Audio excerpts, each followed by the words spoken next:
What's the quickest, fastest, and the most inspirational way that you can possibly start your property development journey? Well, watch today's episode. My name's Ritchie Clapson, and you're watching The Open Door Show.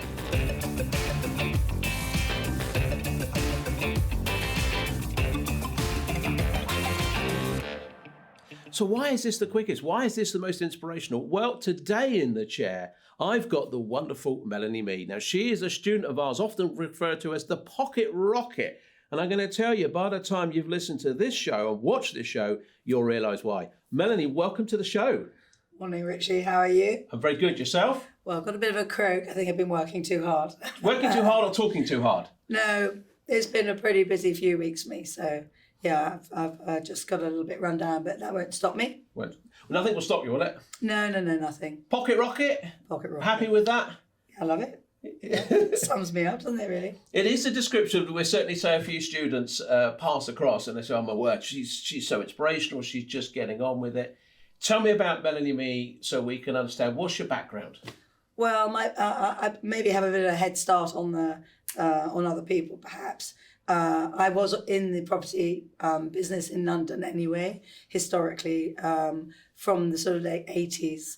And I did private development and then went into contractual work for private clients and did that and did my own private developments and did that for quite a number of years. So I had that history anyway, and then sort of became more interested in commercial sort of to buy to hold was the sort of the next big idea, really. We all have these great ideas, don't we, in life? Oh, well, I guess we do. Yeah, I guess we. Tell me about some of the things you did back in the 80s, sort of typically.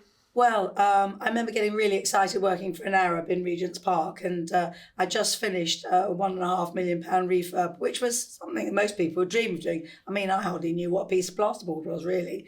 And then they came along and said they wanted a lift fitted. So I thought, oh, okay, let's do it. Yeah. As the Arabs do, don't they? Yeah. I worked in the Middle East for quite a long time on various things over there, and the Arabs literally show you a picture, and they say, that's what I want. On that picture, that's what I want, and you just have to do it. And of course, you become a sort of like a slave to their hours. You know, they want you to, be up at 2:00 in the morning to go and sit in some bleeding hotel somewhere to show them fabrics and colours and, a kitchen that they thought they might like. That you'll probably never fit because they buy something completely different that's pretty awful, but they love. And you become a bit of a slave to the industry. But it was a wonderful time, and there was a huge amount of money around, and it really allowed me to learn through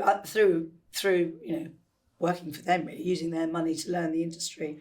As a developer or as a contractor? That relationship was always contractual. Yeah. So, but on the side, I was developing for myself as well. So what I used to do was they would always have such appalling taste. So you'd be ripping out sort of really nice things from houses, and I would put those into long-term lockups, and then I would develop them and take the things that I'd kept and reassign those products or those lovely doors, fittings, just shed loads of stuff and put those into my private developments. So it saved me a fortune because you taking out beautiful things. Yeah. I took out a library once. It was quite ambitious, wasn't it? Yeah. Well, by the time I finished, there wasn't quite a full library left, as you can imagine, because it didn't come out that easily. But what was left was enough to put in a great big reception room in a huge, great big Victorian house, and it looked absolutely bleeding marvellous, didn't it? How did you start this? So go right the way back then. When you left school, what was your journey into becoming a developer? I worked for Cartier originally. Okay. And then I left Cartier, worked for another jewellers, and then after that I went and worked for Hamptons. Winkworth's. Yes. Bernie Vent, who was like big time, sort of bit shady really. And then I went and worked for Hamptons. But when I worked for Bernie, he sort of gave me quite a bit of a taste, and I thought, oh, I like this. So I bought my first flat with him. And then I extended my flat, and then I bought the flat downstairs, and then I bought a little tiny studio flat, and that was the beginning, really. That was the start That was the that start. journey. It was a tiny little £38,000 dump. Dump. I love dump. A little dump is a word you often use, isn't it? Yeah. When you message me, when Melanie messaged me on our sort of live Q&A, she says, here's another little dump for you to have a look at. We like little dumps, don't we? Yeah, I love them. Yeah, because they've got so much potential. I like them a lot. So I've bought quite a few in my time. and sold quite a few. So that pretty much brought me up to sort of where we were a year or so ago, with sort of slight crises at home and sort of being stuck in a rut, really. So yeah. So why? I mean, there'll be a lot of people listening to this thinking, well, okay, so why did you get involved with Property CEO? What brought you to us? Well, it's sort of the stuck in the rut bit, really. Not lacking from the experience, but it's just that sometimes we all need a bit of a new direction.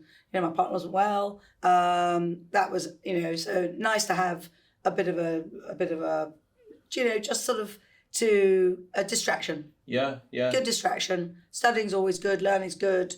Re-educating, learning about a different type of, new way of doing what you do better. It was, I did commercial anyway. I've done, all of it. But it's just that I wanted to manage and marry up everything that I'd learnt. And that's where this sort of, even though this is a very niche market that we do, it was a marriage of all of the things that I knew. So I could do what I do better and bigger. And so when you came on this journey then, so this is intriguing, on the Property CEO journey that we teach in a certain way, was there any sort of real aha moments for you, who've been in industry a long time, of how you would then go away and do things differently, which perhaps you are now doing so? I think I just thought I can just go faster and bigger. That's what I thought. Because how? Well, because I think there's sort of, I think I was just sort of lacking some key components in particularly with the planning and sort of things that I could just slot into place. I know it sounds a bit silly because I had so much of everything else. I just needed to be able to bring it all together. You got to be able to get everything to work more smoothly and to be streamlined, and I wasn't that streamlined. Yeah. That was it, really. So would you say some of the processes and systems and being the CEO and having your non-exec and all that stuff that we talk about is what's going to catapult you forward now? I've certainly restructured the business and how I feel about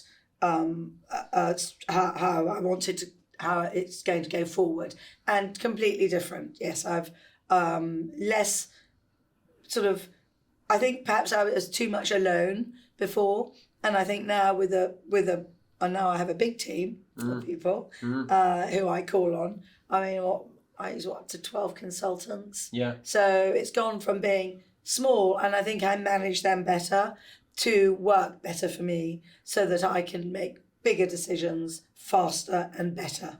You don't want to hang around, do you? No, I'm not waiting for anything, Ritchie. No. And actually, you don't hang around on anything, do you? Because am I right in saying you're a motorbiker as well? Yeah, a motorbiker, yes. What bike have you got? My 500 Honda Revel. Oh my word! Oh word! Yeah, I didn't come up on it to take my hair. No, absolutely. Yeah, I don't know. You could have gone out and got it done in the Winnebago outside. I could have done. Is there one? No, well, there's one for me, but I didn't know you wanted one. If you'd have only put your rider, we could have got that. We could have rider, no pun intended. Any other bikes or just that one? No. I used to have one called the Pink Peril, but I sold that to an Arab. I don't think he could ride it. It's far too fast for him. Is there anything else that we don't know about Melanie Meigh then in terms of a lot of people look at this and think, oh my word, you're a biker? But no, of course, don't look like it, do I? No, but a lot of people, you don't know. No, well, I think it's always best not to put anybody into a little box, because Absolutely. You can never be sure what somebody's doing and what people are capable of. So don't put anyone in a box, because I constantly get surprised when I'm meeting people at what people get up to and how clever people are. Oh, definitely, yeah. There are a lot of smart people out there, especially in this industry. And I notice, and I'd like to say, I noticed people call this a game. Oh, I'm in the property game. Yeah. Oh, I'm in the property game. Do you know, this isn't a game. Yeah. When you're talking about £4 or £5 million, it's no game. This is a very, very serious profession, and is not a game. I'm not in a game. Yeah, this is a profession for me. I like that. I think it's interesting because actually, to be fair, I sometimes use the word game, and I talk about a game of cards, because sometimes in doing deals, it's a bit of game of cards. I agree with that. It's a bit about... It's a negotiation. Yeah, negotiation process. But you're absolutely right. It is serious, for people to get into this because there's lots of money involved. What's your plans then? So you're here. You've reinvigorated by the sounds of it by working since May 24. We first met you. You're reinvigorated. You did a presentation recently in our Developers Club room, which went down an absolute storm. So a lot of people come up after me and said how inspired they were. What's the game plan over the next 5 years? Well, it has actually changed considerably even since then, because things things morph, don't they? I have actually, since I've seen you on that particular site in Dursley, I had a complete strategy. I completed on that site last Monday, and I'd sold the Grade 2 listed building by the Tuesday morning and exchanged on it by the Friday. Can we talk about that project then? Because this is an interesting one. Because I think this might be... It's quite pivotal for my strategy, this particular project was. Well, this one for me showed me really what you're about, because I seem to recall this project. So it's Dursley, is it? Yeah.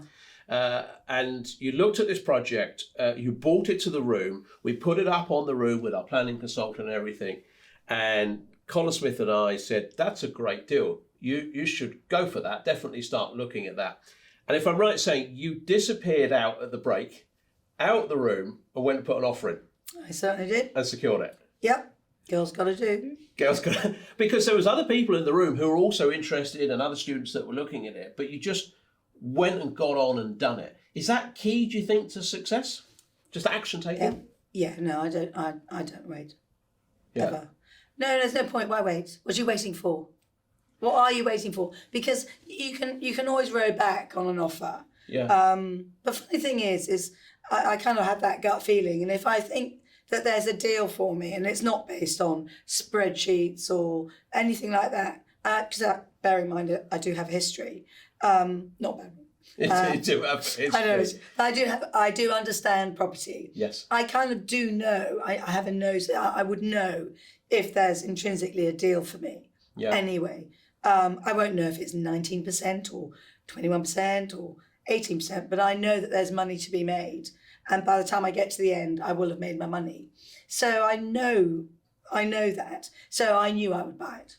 What about then people that are perhaps existing students of ours who do listen to this, who will know you, who are sitting in the same room as you and looking across and they're all inspired, but they don't have the experience, but of course the way we structure with a non-exec advisor alongside them and a professional team, that's where that gut feeling can come to, and of course they can do their analysis, but yet they still don't put an offer in. What would you say to someone to get them across the line of putting an offer in? How do we get them to do it? Well, too much analysis causes paralysis. It's as simple as that. You do plenty of reconnaissance. I like the army stuff. Yeah. You can do all of those things, and they're all important. But ultimately, what are you waiting for? Is it so you can say you're doing something to your mates and you're just justifying your time, and it was too expensive, all this, or are you really committed to the process? And if you're committed to the process, then just get on and do it, because there's no such thing as a perfect deal, and everything goes. Things start off, things go wrong. We all know they go wrong. Yes. But it's not the fact that they go wrong. It's a question of how you resolve the problems. Yeah. And there's nothing that isn't resolvable. There's nothing. There is nothing that you can't put right. So putting the offer in on a deal, I think as you said it anyway, it doesn't commit you to the deal, doesn't it? You put an offer in, it's accepted. If it's accepted, of course, now you do more of your due diligence, and if you need to, you pull out, or you renegotiate. I mean, people are a bit iffy about renegotiating, but the bottom line is this is business. And if you've got a skirt and the hem falls down, you go back to the shop and say the hem fell down. Yeah. So what's the difference? Only you're spending £500,000. Well, actually, if the ceiling fell in on your building, in fact, somebody did say that to me. Oh well, this building's very nice. I said, well, since I came last time, the roof's gone. Yeah. Yeah. I mean, what do you say? Yeah. Oh, I'll still spend the same amount of money. Well, that's nonsense. Of course, you're going to renegotiate. And did you, on that Dursley project, did you negotiate that price down? Yeah, I did. There were sort of issues with asbestos. I knew there was asbestos. I said I knew there was asbestos. I said I'm not interested in the area that we can see is what we can't see. So I'm not renegotiating on that. It's just on what we couldn't see. So fair enough. And I did get took a bit, mind you, but I did get another 10,000 off. Yeah, for that. Yeah. So you had some good reductions on that, and then this Dursley project had a Grade 2 listed building on it, had a house on it, and had a warehouse on it. What did you see in the deal? Because I know there'll be people listening to this who will have looked at that deal. What did you see in that deal? Well, I've had people come up to me and say that there wasn't any money to be made in the deal. Yeah. And the answer is, if you're riding a horse, best follow the head. Yeah. I mean, it was obvious. I went on a horse once. It made me laugh. Once. I hated it. I got up on this horse. I think I was probably about 16. I don't think animals get on with me. I really don't think we see eye to eye. I'd quite like to have seen this. Cool. It would have been funny. It was a big horse, and I'm not that tall. And I remember a friend of my father's had this horse. He had this big estate, and we went on this horse, got me up on this horse, and I just sat on this horse, rigid. I would love to see that. There was no stop. There was nothing. It just was ridiculous. I mean, how did you control the damn thing? Got off of that. Never been on a horse again. So, in other words, Ritchie, riding a horse not for you. No, it's not for me. No, that's what I was just saying. So anyway, going back to this deal. Yeah. So you're saying, follow the head. Yeah. Follow that process. Yeah. Where did you see the money in the deal? Well, everyone was looking at the wrong end, weren't they? Yeah. Because there was never money to be made in that big building. There's a Grade 2 listed building. There was nothing in that. No, I mean, I've never mentioned it again, have I, that building? No. I've never been in it again. I only walked around it once. Yeah. No intention of going back. Yeah. No interest in it whatsoever. It was never part of the deal. I was following the head, which is the other end, by the way, not the tail. Yeah. And the money was in the warehouse and in the house. Yeah. And the house is just being refurbed now to flip on, and the warehouse I've got PD on for a duplex and 2 flats, and that'll be sold. Actually, I was going to do the work myself, but because something else came along that was a little bit more exciting, I've decided that I'm going to release cash flow. And in fact, it doesn't make any on that size project. It's not going to make any difference. I'm not going to make any more or any less by doing the work. So flip it out, get the PD. Yeah. You've move the Grade 2 on through auction. Yeah. Get rid of the house. And I did get PD on that. I got some extra flats. PD on, PD on that. Got an uplift in that. Yeah, move that on. Split the title. Yeah. Did the house up a little. Move that on. Yeah. PD on the warehouse. Yeah. Move that on. And all the titles split. Yeah. It was complicated because the warehouse had a B8 use, which is problematic. So we had to get an affidavit from the client to say that it's always been used for storing paperwork. And that's then solved that problem. We were able to change it to Class E, then able to put established use on there, and then go in for the PD on it. And move the whole thing on. And so on to the second project that, since I've known you, that you've secured, which you say is a little bit more exciting. There's a bit. Tell me a bit about that. Oh, it's a pretty exciting building in the Cotswolds, and it's originally I was looking as if it's going to be about 18 flats, but on a fun-filled day, as you do with a broomstick, and this is very professional, by the way. Yeah. Standing up on a windowsill with a broomstick, moving the. Well, you just said it was a very professional business, didn't you? It's not a game. Yeah, exactly. And now you've got a broomstick. Yeah, now I've got a broomstick. Well, at least I wasn't riding it. So we were going up with our broomstick, trying to take one of those ceiling panels down. The the blasted thing fell down, and I sort of put my measure up, and I thought, holy smoke, it's over 5 meters. The meter must be wrong. Yeah. So maybe I'm wobbling, and then I thought, lordy. So it's gone from 18 flats to 24. Wow. Because each floor is doubled. Yeah, so it's all going to be mezzanines now. So there'll be 24 flats in there, a couple of penthouses, and it's an absolute monster of a building. It's fantastic. I remember, I think, am I right in saying, and I might have this wrong, that you were thinking about this building, it's about going back to putting an offer in, and I just seem to have this recollection that you were sat having a coffee or something with your NEA, non-exec advisor, and he said, you said, I'm looking at that. And he said, well, you put an offer in. No, not yet. Well, let's go and do it. Is that right? Almost. It had been on the market for I don't look at stuff that's new. I never look at new stuff, not interested. I look at all the stuff that's been hanging around for a long time that's probably quite problematic and is there for a reason. That's why it's there for a long while. And my NEA said, oh, you were having coffee. He said, why don't you go and have a look? No. Go on, why don't you have a look at it? And I said, no, it's too expensive. And he said, no, it is not as expensive as it was. So it had come down considerably in price. And then that sort of piqued my interest. And I said, okay, then let's go now. And then I was sitting there and he said, well, what are you doing then? And I said, well, I'm thinking about it. He said, well, stop thinking, just get on with it. Well, turned your own comments back. So somebody telling me to get on with something is quite a moment. Yeah. So I'm thinking, gosh, I've been about 4 minutes thinking I must get faster. Maybe as you're getting older, you're slowing down. As you're getting older, that's what it is. 4 minutes, unbelievable. So that's my... But, there's always stuff in the pie. I've got something on offer with Gloucester County Council. That's been in for a while. I'm looking at another building locally, which is a bank, actually, with commercial behind. So even though, I've got other things going now, that is not a reason to take your foot off the pedal. What is the plan? I'm doing this for 5 years. Why 5?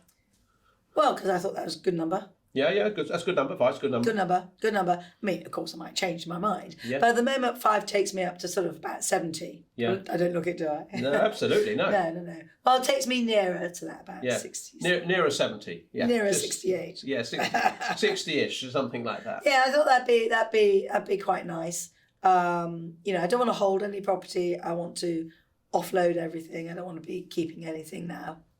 I think it's interesting. I was chatting to someone the other day about retirement and working, and for so many people you have this sort of view that you work and then you retire and then you just, well, what do you do then? You play golf or whatever. Now, for some people that's right, but for a lot of people you just carry on. You don't actually stop and working at 70 or 75. Sometimes I think it was who was I was watching the other day? I think it might have been Jack D, the comedian. Remember Jack D?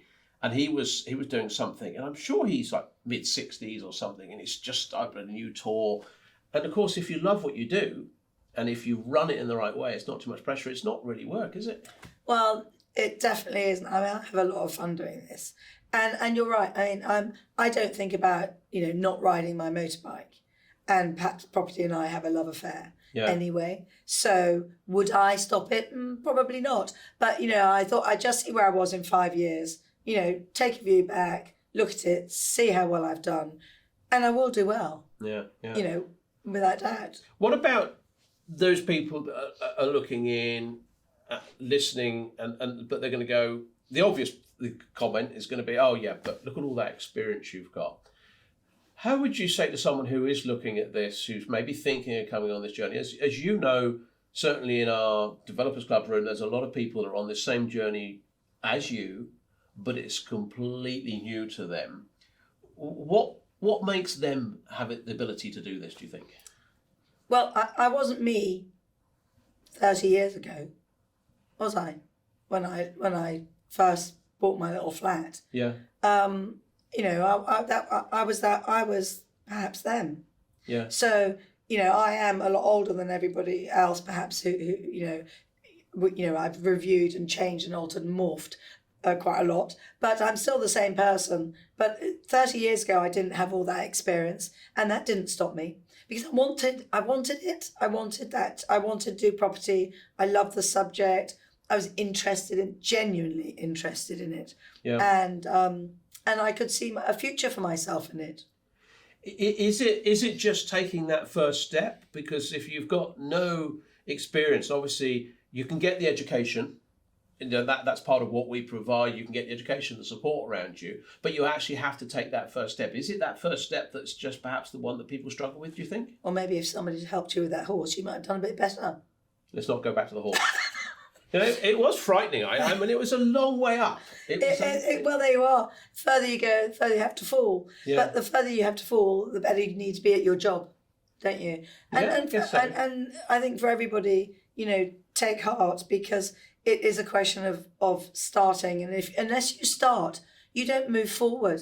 your first job, you're a bit uncertain about it. You go and do it, and then you think, oh, actually, that went quite well. The first day wasn't so bad, and all the manager's leaving apparently next month. Or well, maybe there's another opportunity because somebody will take his job. Maybe I can take their job. Yeah. And that's how you do it. Your first step. It is about sitting there doing nothing doesn't move you forward. You have to be proactive. You can't go anywhere sitting down in at home looking at a computer screen. You will go nowhere. Yeah. Something I always say, picking up on that point, which is interesting, is that you cannot be a property developer from behind a laptop. It's very much engagement with people, isn't it? It's doing deals, it's negotiating, it's chatting to people. All the time. I spend a lot of time chatting.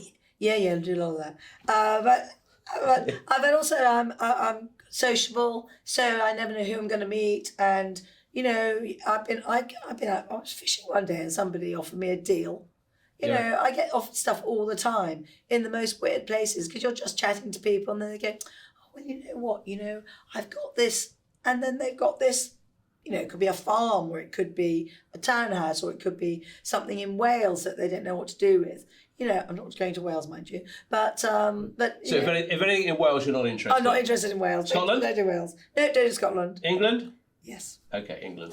Yeah. But it's sort of that thing, isn't it? Nothing's off the table. I'd be interested in looking at anything if there's a deal to be made, and it doesn't necessarily have to be commercial. Residential. I'm not so interested in residential anymore.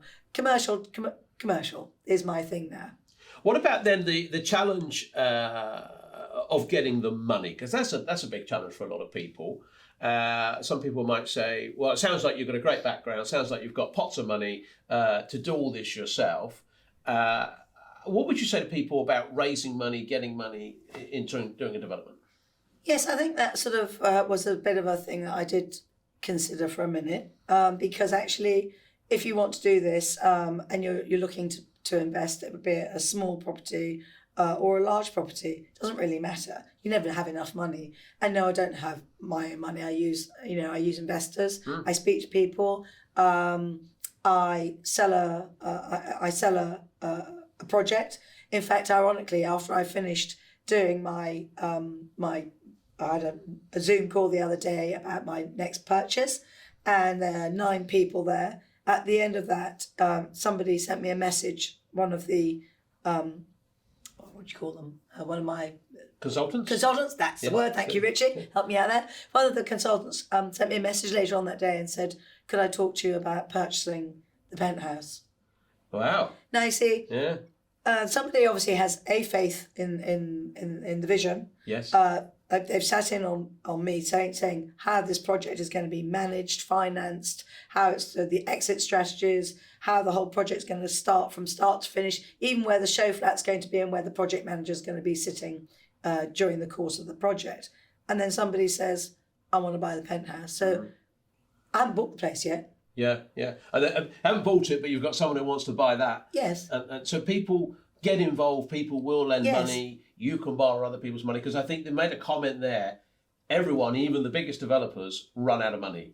Everybody needs money. Borrow someone else's money, commercial, private, whatever. Yeah. So I do have private investors, and they can be in the form of friends and family. I prefer not family, because otherwise, they might get a bit annoyed. Yeah. But, something takes longer. But investors are investors, and that's a very professional thing. I think that sort of puts it onto a different level, really. You have an investor who you have a time frame. They might want to be paid back once yearly. They might want to be quarterly payments. You come to an agreement with them. You settle an agreement, and then you give that agreement to your accountant, and you say to the accountant, I want them paid on that day. Yeah.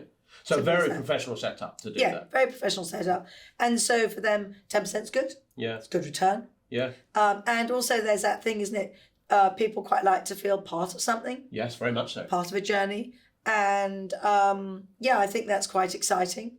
I'm investing in this. Perhaps you've got a bit of a dull job and you've got capital to spend and you don't want to put it all in your pension, and you think, actually, you know what, it'd be nice to be part of that and to hear about it and to feel that I'm doing more. So good. I do hear private investors say that, and certainly I've had that experience in the past where someone said, oh yeah, do you remember the old bank? I'm investing in that, I'm part of that development. And it really brings them up into something which is a bit exciting, and they might want to come and have a look around, have a see the project. Absolutely Don't fine. want to get involved, but happy to have a look around and see it. Yes, I think so. And also, I think when you have one investor, funny enough, I was sitting next to somebody, we were out somewhere, and I said to the client, said to a friend, "Oh well, this project's completely, it's all fully invested now." "Oh, that's a shame." I said, "Don't worry, there's another one coming." Yeah. Well, again, Yeah. there's an element of scarcity there, and Yeah. people want to go into that next one. Yes, and be part of that journey. You Yeah. know, and it's quite exciting. You know, oh, you know, my friend does this. You know, nice. You were talking about finding deals, and it's an interesting one. As you know, we run a 3-day fast track event, which sort of indoctrinates people into the idea of becoming a developer. Then they can decide whether they want to be going forward. And there were some comments the other day made on one of those fast track sessions, and someone was a little bit skeptical, and they said the deals just aren't out there. The ability for anyone to go in and do this and start making 6-figure profits, it's pie in the sky. This can't happen. What would you say to that? Well, that's rubbish. It's not true, is it? Yeah, no, I'm just interested No, in your reaction. Yeah, no. Well, I think, well, I don't believe in any of that anyway, because that would be negative for me. Yeah. So I don't ever, there's not a negative bone in my body. So and no is not a word that I use. It's not even, there's no word called no.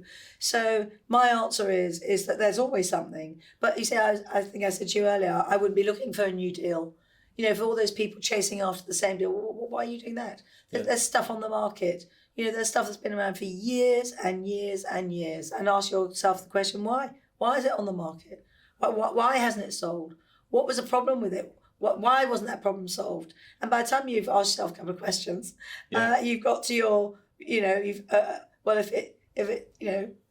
if you're self-why enough, as you say quite rightly, you'll find out that it's because it was probably overpriced. There were probably maybe some things that aren't insurmountable to resolve.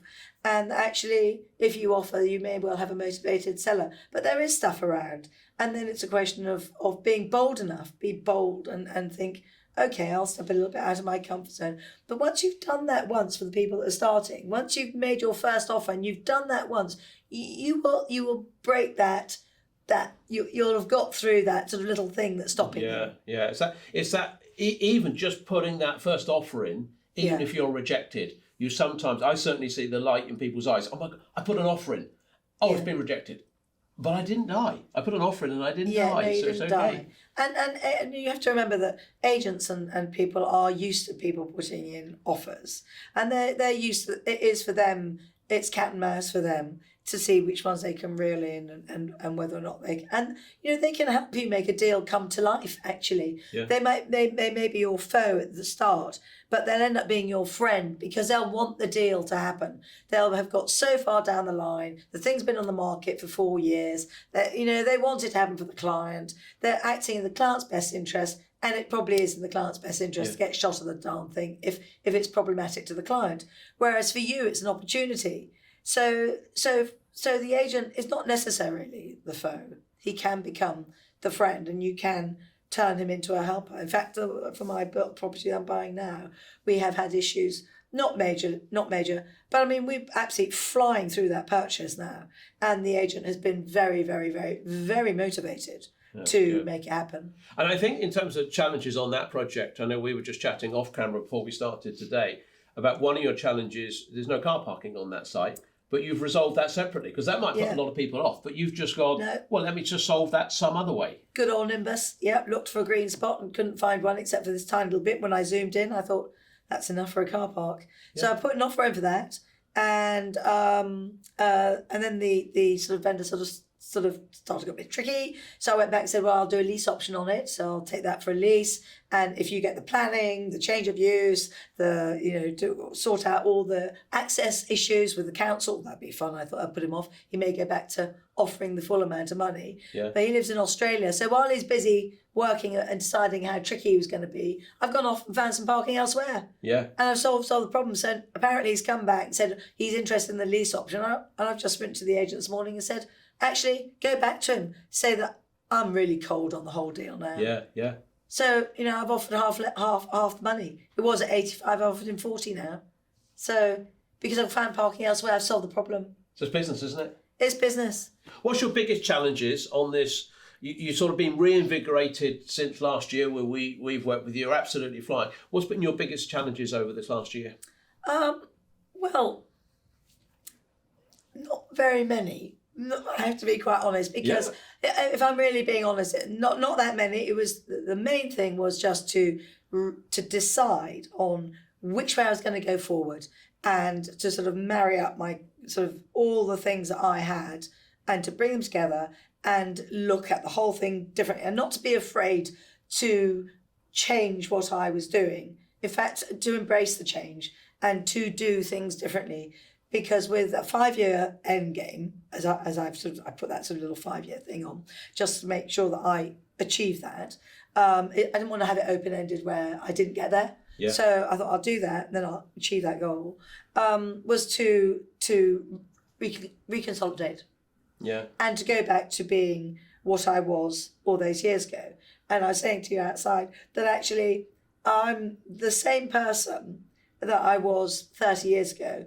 Just like, that little yellow man you pick up on Google. Yes. And you pick him up and you lift him over the buildings and you drop him down and he pops into life again. Yeah, yeah. That's exactly how I feel. You pop back into life. Yes. I feel like I'm just that little yellow person that I always was, that's done lots of other things in between, but I've been completely sort of rejoined with all the things that I loved about property. The getting the deal, the chase the deal, the making it happen. There's not a part of it that I don't ever lose enthusiasm over, because I love every aspect of it. It is an absolutely wonderful, wonderful business to be in. It is not a game, but it's a wonderful, wonderful business, and it's a wonderful, ever-changing, ever-morphing, exciting world where you meet exciting people. Like you, Ritchie. Well, I think that's a great way to sort of round us up a little bit. If people want to reach out and contact you, what's the best way for them to do that? Absolutely. Everybody, investors, anybody. My website's mjmdevelopments.co.uk, and email me there. And it'd be really, really great to hear from you. And yes, we need everybody. You need people who are wanting to start, people who are on a journey, or investors. Everybody needs somebody. So yeah, contact me. I'd love to. It'd be fantastic. One final bit of advice, if you were to sum up in a few words or one sentence for someone who's listening to this, who wants to start or are struggling to start, what would you say to them? I think you know what I'd say. I'd just say get on with it. Get on with it. Excellent. Melanie, thanks for coming in. It's been absolutely fantastic. Pleasure. How good was that? Look, just get on with it. That's what Melanie says. Just get on with it. You can see that is her attitude. It's just get started.